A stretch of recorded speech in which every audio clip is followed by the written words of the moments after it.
The king and his heir out on a rare joint engagement. The royal family is in turmoil as devastating news about King Charles's health. King Charles smiled and waved to crowds this morning, a day after spending time in hospital dealing with side effects from his cancer treatment. Has just been confirmed by Prince William himself. You maybe think to yourself, it won't happen to us. We'll be okay. After weeks of speculation and growing public concern, William has finally broken his silence. And what he revealed has left the world heartbroken. It sounds like the monarchy will be shifting in a slightly different direction. I think it's safe to say that change is on my agenda. The king's condition is far more serious than anyone imagined, casting a shadow over the monarchy's future. What exactly is happening behind palace doors? Today, we uncover the full story behind Prince William's emotional announcement and its shocking implications for the crown. Prince William's announcement. The air outside Sandringham was unnervingly still. The estate's windows glowed dimly against the dusk as black cars lined the gravel drive and news helicopters circled overhead. Then, without warning, the palace issued a single-line statement that sent shockwaves across the globe.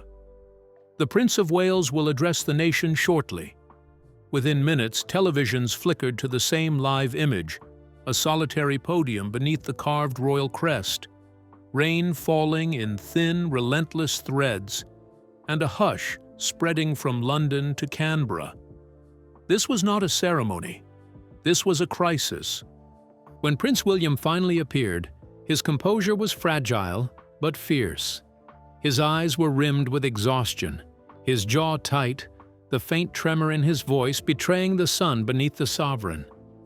"My father, His Majesty, King Charles III, is under intensive medical care," he said slowly, each word measured like a blow. "His condition has worsened, and he remains under continuous supervision." Behind him, the wind caught the edges of the royal flag, tugging it with a low, restless sound, a symbol that seemed to echo the unease now gripping an entire nation. It was the first time in modern royal history that a future king had spoken so plainly about a reigning monarch's decline. The crowd behind the gates fell into stunned silence. Reporters didn't shout questions. They couldn't. For a brief, haunting moment, the world seemed to hold its breath. Across Britain, phones buzzed with alerts. Church bells tolled in quiet towns, while outside Buckingham Palace, strangers gathered with flowers and candles, whispering the same question: how bad is it? From Washington to Wellington, messages of support poured in. The Archbishop of Canterbury was already en route to Sandringham. Princess Anne, stoic as ever, stood beside the king's physicians in a dimly lit corridor, where decisions were being made that no one was yet ready to speak aloud. And through it all, William's words continued to replay across every screen, his voice calm, but heavy with something unspoken. For centuries, the monarchy has thrived on composure, but tonight, the heir's tone carried the unmistakable weight of farewell. Still, one mystery lingers behind the palace doors. What exactly happened before William stepped up to that podium? And why did the royal household choose tonight to break its silence? Keep watching, because what follows will shock you. Inside Sandringham, the final decision. Inside the private walls of Sandringham, the atmosphere was unlike anything the royal estate had witnessed in decades. The usual calm of Norfolk's countryside had been replaced by the low hum of emergency vehicles, hushed voices, and the steady rhythm of rain against the windows. Behind closed curtains, time seemed to slow. Doctors moved quietly through the corridors, their expressions grim, their words clipped and clinical. What had begun as a precautionary observation had spiraled into something far more serious. King Charles's health had taken a devastating and unexpected turn. By the time Prince William's car pulled through the wrought iron gates, the situation had already entered its most delicate stage. Aides had cleared the king's private study, the same room where Queen Elizabeth once signed state documents. now transformed into an impromptu medical suite. The scent of antiseptic replaced that of polished oak and parchment. A team of royal physicians stood in silent formation beside the king's bed. Their verdict was unanimous. His Majesty's condition was no longer stable. His cognitive clarity, once fluctuating, had begun to fade. The man who had spent a lifetime preparing to lead had reached a moment he himself had long dreaded. The point where duty and mortality would meet. Princess Anne arrived soon after, still in her raincoat, her face composed but pale. She had been through royal crises before, but never like this. The Archbishop of Canterbury, summoned urgently from Lambeth Palace, stood beside her, clutching a leather-bound prayer book and a sealed folder marked with the royal insignia. Together they entered the study, where Charles lay awake, his breathing labored but his gaze calm. He looked not like a king at war with illness, but like a man who had already made peace with his fate. On the desk beside him lay a single document, handwritten, not typed, bearing the faint imprint of the royal seal. It was, according to aides, the culmination of weeks of private reflection, a transition directive, composed in Charles's own hand. The contents were simple but profound. Should he become medically incapable of fulfilling his constitutional duties, the Prince of Wales would assume temporary custodianship of the crown, with Princess Anne and the Archbishop serving as moral and constitutional witnesses. It was not an abdication, nor a surrender. It was, as one aide described it, the king's final act of stewardship, transferring not power, but responsibility. As the Archbishop read the text aloud, the room fell silent. Charles reached for a pen, his hand trembling, and signed beneath his name. Charles R. Anne stepped forward, her voice steady as she whispered, "Mum would have approved." The Archbishop nodded, sealing the document in a cedar-lined box that was immediately locked and placed in Sandringham's private vault, the same one that once held Queen Elizabeth II's personal letters. Outside, the rain continued to fall, streaking the window panes like silent tears. Within hours, the press would report that the king's condition was critical but under supervision. But those inside the estate knew the truth. A transition had already begun, one written not in law, but in love, duty, and the quiet foresight of a monarch who refused to let history repeat itself. And as dawn broke over the mist-covered lawns of Sandringham, one question lingered. Would this secret act remain hidden, or was the world about to witness a new kind of succession? Let's find out. The hidden illness. To understand the magnitude of the king's sudden decline, one must turn back the clock to the quiet beginnings of a secret that had been carefully concealed for months. Long before the announcement from Sandringham or Prince William's trembling words to the press, subtle signs had already begun to surface. The royal calendar, usually crowded with engagements and ceremonies, started thinning without explanation. Official trips were postponed, state meetings were quietly cancelled, and public appearances became fleeting. At first, it was dismissed as a sensible adjustment for a monarch in his 70s. But behind the polished facade of royal order, alarm bells were ringing. According to senior aides, it began during the early spring at Addenbrooke's Hospital in Cambridge, a world-renowned center for advanced cancer research. There, under the utmost secrecy, King Charles had begun receiving a highly experimental form of immunotherapy, a treatment designed to halt the progression of a rare lymphoma that palace officials referred to only as a manageable condition. Every visit was disguised as a countryside retreat. At dawn, a discreet helicopter would lift from Sandringham's back lawn and land on the hospital's private helipad. The king would enter through a restricted wing, greeted not by fanfare, but by silence. Even within the hospital, only a handful of specialists knew whose life they were trying to prolong. For months, this quiet battle remained invisible to the world. Camilla oversaw the cover with precision. Her influence tightened around the palace, ensuring that leaks were contained and schedules rewritten to maintain an illusion of normalcy. "His Majesty is resting," the press office would repeat, a phrase that became both shield and signal. The king's public warmth never wavered, but behind closed doors, those closest to him began to notice the transformation. His once energetic stride turned slower. His famously firm voice began to soften. At meetings, he would pause mid-sentence, eyes distant, as if searching for words that had momentarily escaped him. By late summer, the situation had worsened. Aides described moments of confusion that left even the king unsettled. On one occasion, during a diplomatic reception at Clarence House, he addressed a visiting ambassador by the wrong title. A mistake so uncharacteristic that palace staff exchanged uneasy glances.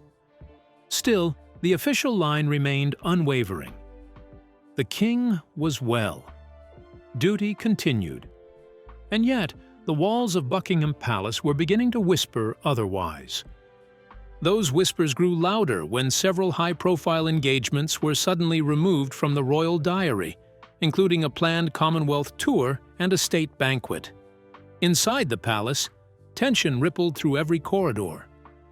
Aides began referring to the schedule adjustments as stability measures, though few believed them. By the time autumn arrived, the fiction was collapsing.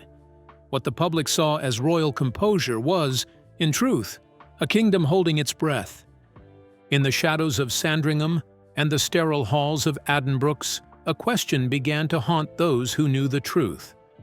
How long could the monarchy keep a secret that was already written on the king's face? Keep watching.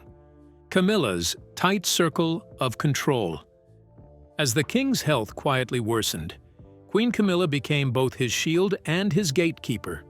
From the moment the first symptoms appeared, she tightened her control around the palace, transforming its once open corridors into a fortress of silence. Access to Charles was suddenly restricted.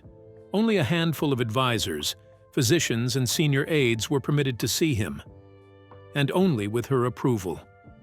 Calls that once flowed easily between Clarence House and Sandringham now required clearance through her private secretary.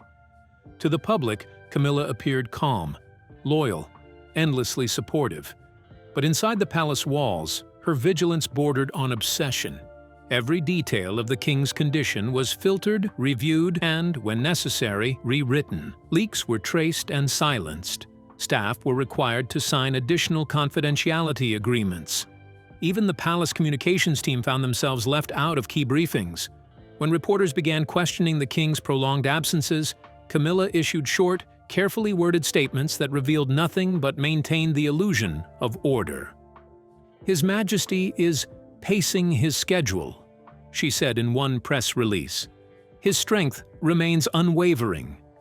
In truth, Charles's strength was fading fast, and the Queen knew it. Behind closed doors, tensions began to boil. Prince William, increasingly concerned about his father's isolation, requested private meetings that were repeatedly delayed or cancelled. "He needs rest," Camilla would insist. "You'll only tire him." Her tone, polite but firm, made it clear she was in charge. The result was a widening gulf between stepmother and stepson. William, who had always respected boundaries, now found himself locked out of the inner circle. The harder he tried to reach his father, the more impenetrable the walls around him became.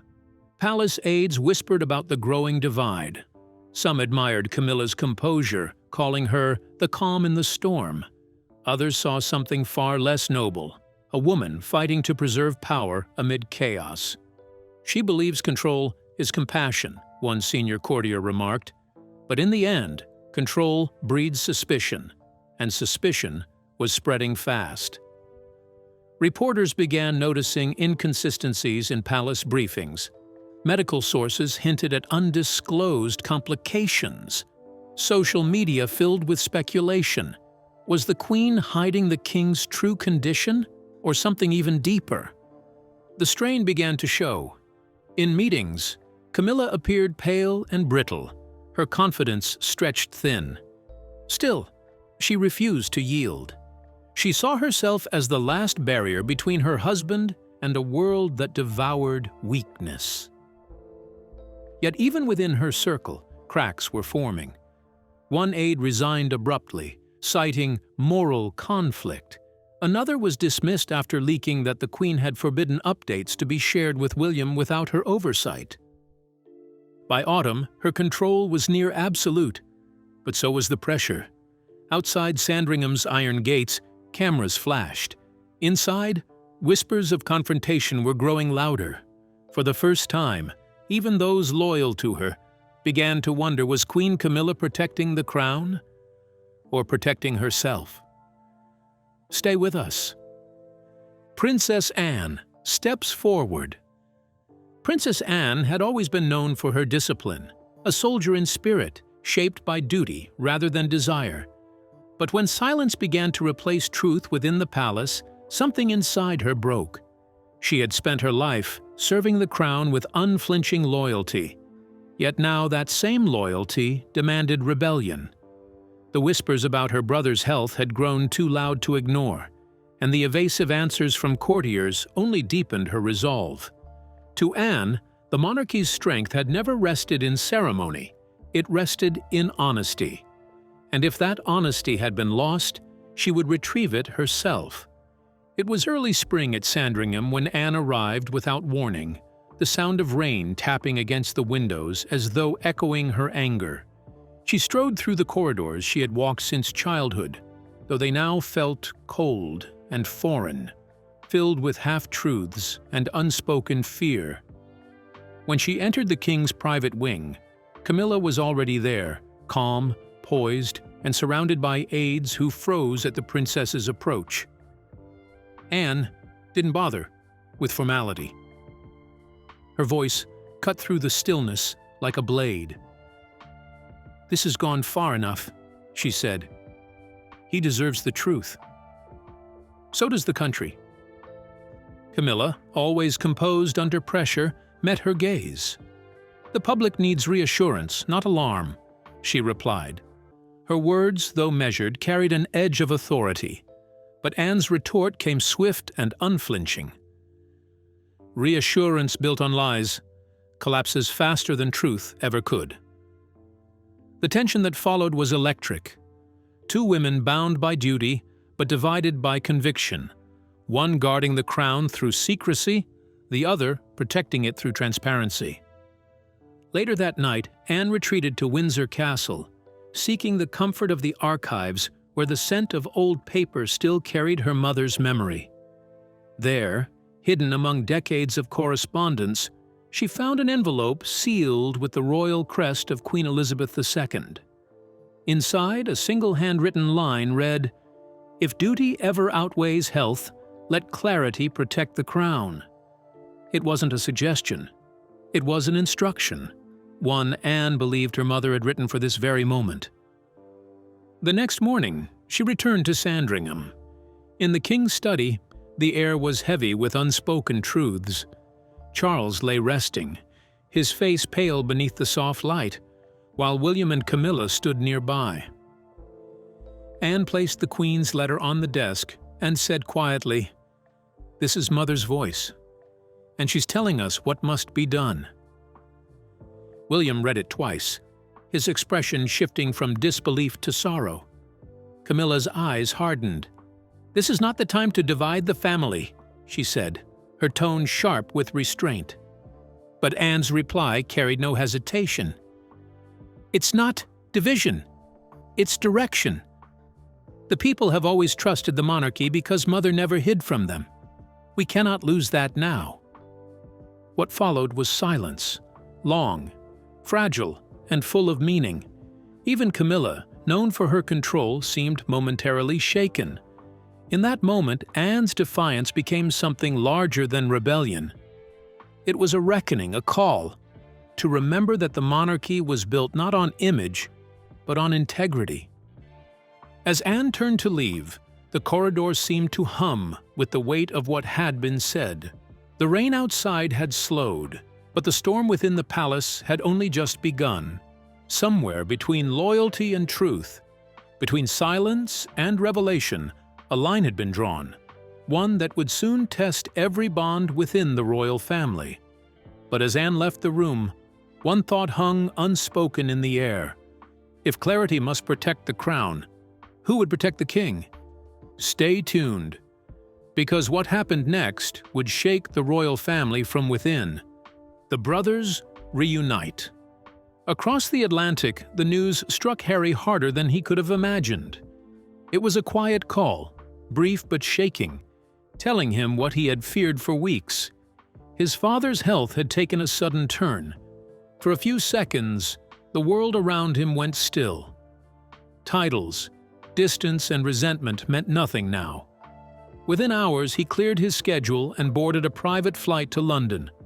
No cameras, no entourage, just silence, and the weight of what waited on the other side of the ocean. The journey home felt longer than it should have. As the plane crossed the Atlantic, memories came uninvited. The long walks with his father at Balmoral, the laughter once shared with William, and the bitter silence that followed years later. For the first time in a long while, the noise of public scrutiny faded. All that remained was a son afraid he might arrive too late. When the jet touched down at RAF Marham before dawn, the air was heavy with expectation. The palace had offered no statements, and Meghan's absence became instant fuel for speculation. Some whispered that she had been discouraged from coming. Others claimed she chose not to, that the distance between her and the monarchy was now too wide to bridge. But Harry wasn't thinking about optics. He was thinking about Sandringham, about his father. The drive there was silent, the countryside swallowed by fog. When he arrived, the once familiar estate felt different, colder, heavier. Guards at the gate straightened but did not speak. Inside, the scent of antiseptic replaced the familiar fragrance of flowers and polish. Through those long corridors, Harry moved as if walking through a memory. Behind a pair of heavy oak doors lay the king's private room, dimly lit and still. Charles looked frail but regal, his breath slow, his face drawn. For a long moment, Harry said nothing. He simply sat beside him, hand trembling before it found his father's. When the king's eyes opened, the faintest whisper escaped his lips. "You came." That was all. No apology, no questions, just two words that broke through years of distance. Moments later, William entered quietly. The brothers didn't embrace. They didn't need to. Their silence said more than words could. Whatever bitterness lingered between them was briefly eclipsed by grief. Outside those walls, aides whispered and courtiers debated. Some feared Harry's return would stir old wounds. Others believed it might heal them. But within that quiet room, the noise of the world didn't matter. For the first time in years, there were no titles, only a father and two sons, bound again by something older and stronger than duty. And in that stillness, the question that had haunted the palace was quietly answered. Clarity would protect the crown, but his sons would protect the king. Yet even as peace settled over Sandringham, fate had already prepared its next test. Stay close to find out. A nation on edge.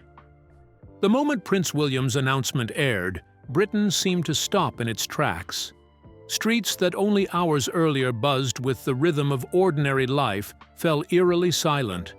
Outside Buckingham Palace, the first onlookers arrived within minutes, carrying flowers, candles, and handwritten cards. By nightfall, the crowd had grown into thousands. Umbrellas opened against a soft drizzle as people stood shoulder to shoulder, whispering prayers, their faces lit by the glow of vigil flames.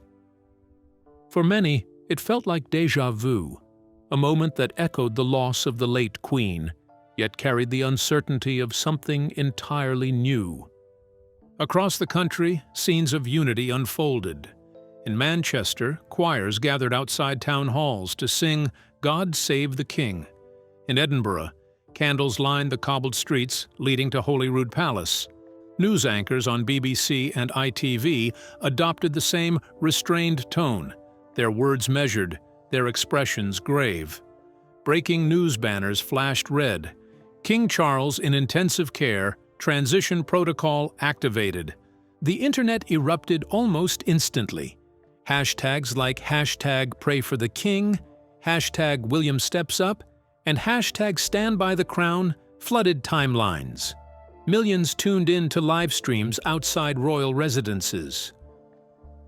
On TikTok and X, videos of William's speech were replayed with captions like, "The heir becomes the guardian."